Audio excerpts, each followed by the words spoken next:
Hello, and welcome to Sisters in Service. I am your host, Kat Corchado. What comes to mind when I say the word transition?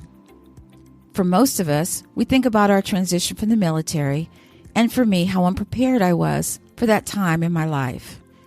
But think about the transitions we have had to make since we were children. Going from grade school to high school, and high school to college. Having a boyfriend to becoming engaged to being married. Having no children to having a child plus. Moving across the country versus staying in the same town or city you grew up in. Or deciding to enlist in the armed services. These are some instances of things we have encountered in our lives. But let's look at it a little differently. All the transitions I talked about are all temporary. We adjust and move on because they fit neatly into a box. But what about those transitions that aren't considered normal by others and do not fit into that box? What if you decided to not have children or chose to have children and not be married? Maybe you knew you were gay or transsexual, or you wanted to bypass the traditional job after college and travel. My point is this. Transitions that are considered normal don't need any explanation. Getting married, having kids, going to college, etc. But when a transition is considered other than normal, like your decision to not have kids or to not go to college, or even to pursue a career in acting, the transition is ongoing all the time because you have to explain yourself. Think about it for a minute. You don't have to explain your reasons for getting married, not having a traditional job because you want to be an entrepreneur, right? But when you make a decision that people feel is not appropriate for them, they feel the need to question and pass judgment. Whether you want it or not, the problem I have is that this is ongoing. You keep having to explain yourself all the time. I have found since leaving the military that I have to explain my veteran status. What I did in the military, how long did I serve, did I do combat? Don't get me wrong, sometimes people are just interested, and I don't have a problem with that.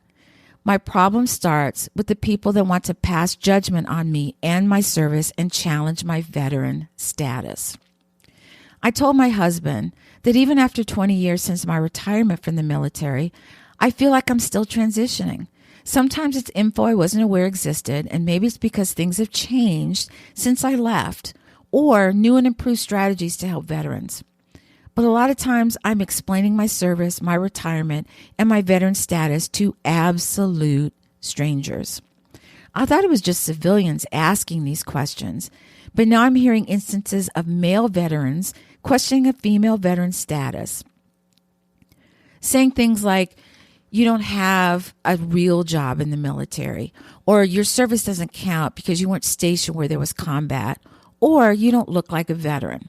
Oh, and here's my all-time favorite. The reason the country is in debt is because of people like me getting to retire at the age of 42 years old. Some of you may have seen a post I put on Facebook about a shirt I bought, and it says the following. Assuming I am like most women is your first mistake. And underneath it says U.S. Air Force. I love this shirt, but for some reason a woman, not a veteran, felt as though I was putting down women who did not enlist in the military. First of all, most women do not enlist in the military, which makes us a part of a very elite club. Second, why did she feel compelled to feel that way? Almost as if I had left her out of the equation. But to be honest, she never was in the equation. So do you see why I feel as though I'm still transitioning? I don't think it will change either. And I'm okay with that piece. But what I'm not okay with is the fact that people do not accept the explanation of my service as a veteran. And as I get older, I simply don't care anymore. I don't have to fit into anyone's idea of what a female veteran looks like ever. One other point I'd like to make is about our current situation. And you know what I'm talking about, COVID. That's been the latest transition we have all had to make since early this year. What concerns me is my sisters in service who have clinical depression, anxiety, PTSD, or are in abusive relationships. Now's the time, if you haven't before, to reach out to your tribe. Let us know you need help and how we can help you. As women veterans, we are so good at doing it all. We don't have to ask for help, even when we know we may need it, because in the words of my father-in-law, also a veteran, I've got this. Or maybe because of being home working and being home trying to get your kids to do schoolwork and being at home all the time. There's no reprieve.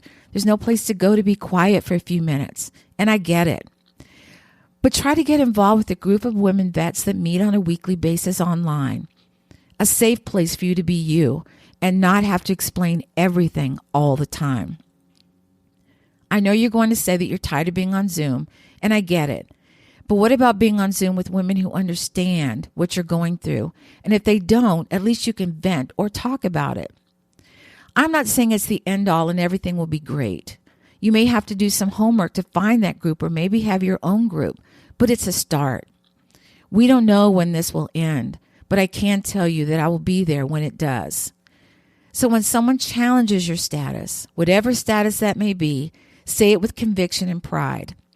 I used to say that I was a first-round draft pick coming out of the military, expecting job offers and praise for my service. And when I didn't get it, I thought the problem was me.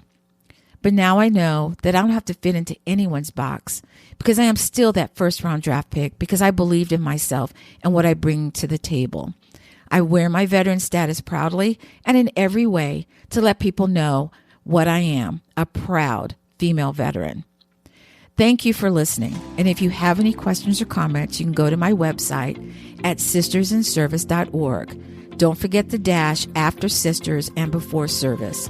You can also email me at sistersinservice@gmail.com. That's sistersinsvc@gmail.com.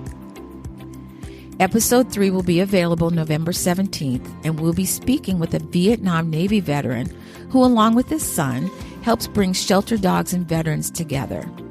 I hope you will join us, and I also hope you will subscribe for future episodes. In the meantime, please stay safe and take care of each other. Until next time.